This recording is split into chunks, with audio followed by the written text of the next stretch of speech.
d'être présent aujourd'hui pour assister à l'Assemblée générale constitutive donc de cette coopérative dénommée Union des forces agricoles de Kolda. Parce que tout simplement, depuis quelque temps, donc, la volonté de l'État, c'est de faire la promotion des coopératives. Ceci tout simplement pour avoir un interlocuteur crédible. Parce que si on crée des coopératives, ça permet à l'État ou bien ça permet aux services techniques de pouvoir avoir un interlocuteur qui est au niveau de la base et qui est plus crédible. Parce que vous n'êtes pas sans savoir que depuis quelque temps, les gens se plaignent. Parce qu'on met beaucoup de moyens, on met beaucoup d'intrants au niveau du monde rural, mais pour avoir la traçabilité de ces intrants, c'est extrêmement difficile. Donc, raison pour laquelle les gens ont pris cette option d'organiser les gens en système de coopérative. Et comme vous l'avez eu à le constater, il y a eu une affluence massive des populations. Parce qu'on n'était pas moins de 400 personnes. Et que les gens, on a constaté que les gens sont venus d'eux-mêmes. Donc, ce qui est le premier principe d'une coopérative, l'engagement, personnel et citoyen, on l'a constaté. Donc, raison pour laquelle nous fondons beaucoup d'espoir à la création donc, de cette coopérative. On a eu à constater que les quelques coopératives qui existaient, à la limite, commencent à partir d'elles-mêmes. Ces coopératives commencent à partir d'elles-mêmes. Raison pour laquelle on s'est dit que mieux vaut organiser les différentes unions, les GIE qui existaient en ce système de coopérative. Et on ne parle plus de coopératives. Maintenant, c'est des sociétés coopératives. Parce que tout simplement, on se dit que ces coopératives seront différentes de ce qu'on connaissait. Parce que c'est des entreprises qu'on va créer. C'est des entreprises et ce sera plus facile à l'État maintenant de les accompagner et donc d'orienter son appui vers ces entreprises qui sont créées. Pour l'accès à la terre, ça c'est pas de mon ressort, mais ça c'est les maires. Mais ce que nous pouvons, c'est accompagner donc les acteurs, leur montrer le chemin par où ils doivent passer pour pouvoir accéder aux terres. Maintenant, nous, ce que nous pouvons de notre côté, c'est que compte tenu du fait que c'est nous qui coordonnons donc, la mise en place des intrants, c'est nous qui orientons le matériel agricole. Donc nous allons utiliser ces canaux pour pouvoir vraiment atteindre le maximum de producteurs possible. Un jeune a eu à intervenir pour dire qu'il a donné l'une des raisons qui l'a poussé à sortir, parce que c'est l'accès à la terre. Et que ces coopératives peuvent porter maintenant les doléances des jeunes. Parce que là, vraiment, on ne pouvait pas trouver meilleur cadre que ce genre de coopérative pour porter la doléance des jeunes, que ce soit au niveau des autorités administratives qu'au niveau des autorités territoriales. Parce qu'eux, ils connaissent mieux les jeunes et ils pourront porter leurs doléances. Je pense que c'est tout le Fouladou qui s'est engagé dans le processus de cette révolution agraire. Il faut comprendre que les paysans ont attendu longtemps. Ils ont cru à la vision du président de la République, à son ambition pour le Sénégal et pour le secteur de l'agriculture. Mais ça a demandé une organisation. Puisque, comme l'a dit le président, il faut mécaniser l'agriculture, il faut motoriser l'agriculture. Mais si à la base, il n'y a pas d'organisation, le résultat revient au même. Et c'est pourquoi nous avons pensé qu'il faut organiser à la base les paysans, répondre à l'appel du président de la République qui a souhaité qu'on mette en place des coopératives agricoles et aller vers cette révolution-là. Je pense que les habitants de la région de Kolda ont répondu massivement, sans contrainte, et personne n'a été obligé de venir ou de donner sa part dans le cadre de cette société agricole. Je voudrais remercier d'abord ces populations du Fouladou qui ont cru à cet appel-là.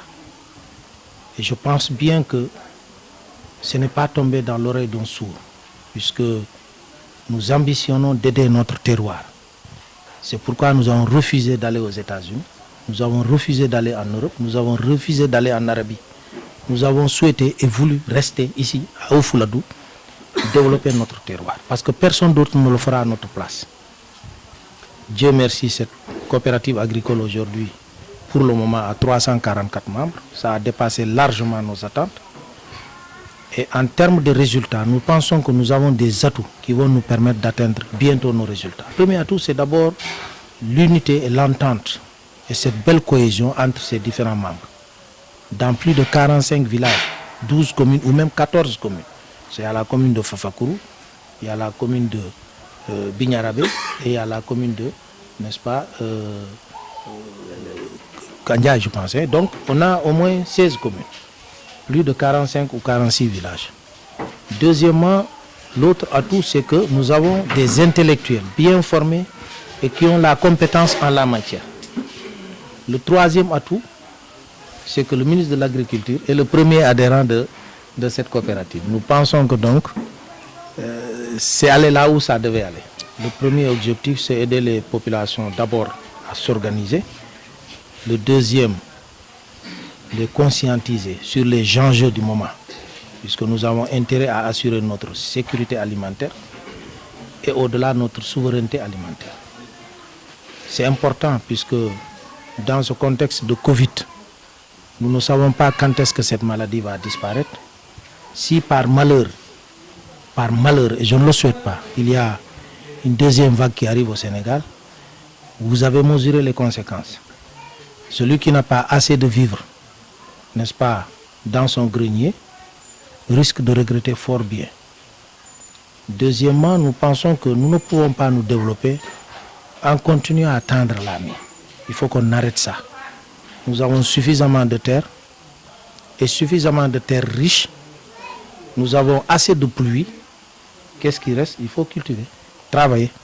Aujourd'hui, nous sommes à Saré Mamadi, dans le cadre en tout cas de l'installation de la coopérative IFAC.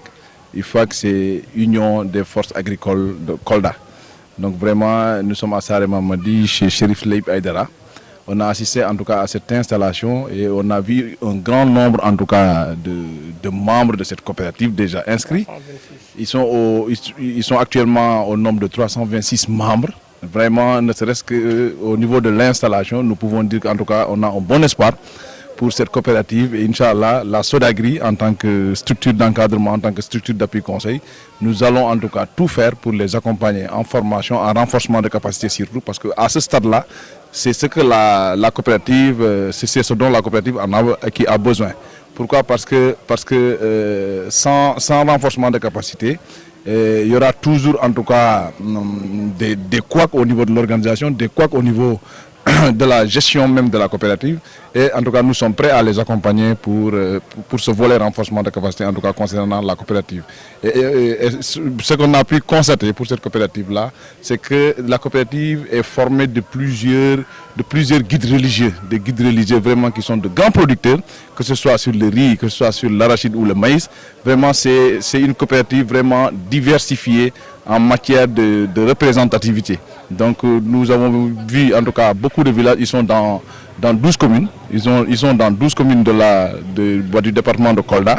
Donc, et dans énormément de villages, ils sont au nombre aujourd'hui de 326.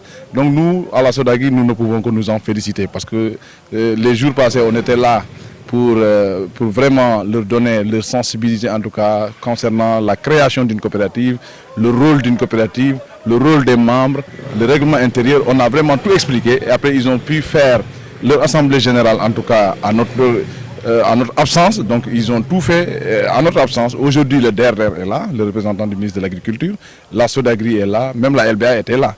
Donc vraiment, en tout cas, nous ne pouvons que nous en féliciter. Le sous-préfet aussi, en tout cas, a pris part en tout cas à cette grande rencontre au niveau de Saré Mamadi. Donc vraiment, nous sommes en tout cas très contents et je sais que ce sera une coopérative qui sera une coopérative en tout cas qui va constituer en tout cas de réceptacle à toutes les autres coopératives qui vont venir après. Parce que vraiment c'est une coopérative avec un grand leader, le président, un grand leader de la région, c'est-à-dire M. Chérif Leib Aïdara, qui est un grand leader incontestable dans la région de Kolda. Donc nous avons en tout cas un bon espoir quant à l'aboutissement, quant à l'atteinte des objectifs en tout cas de cette coopérative.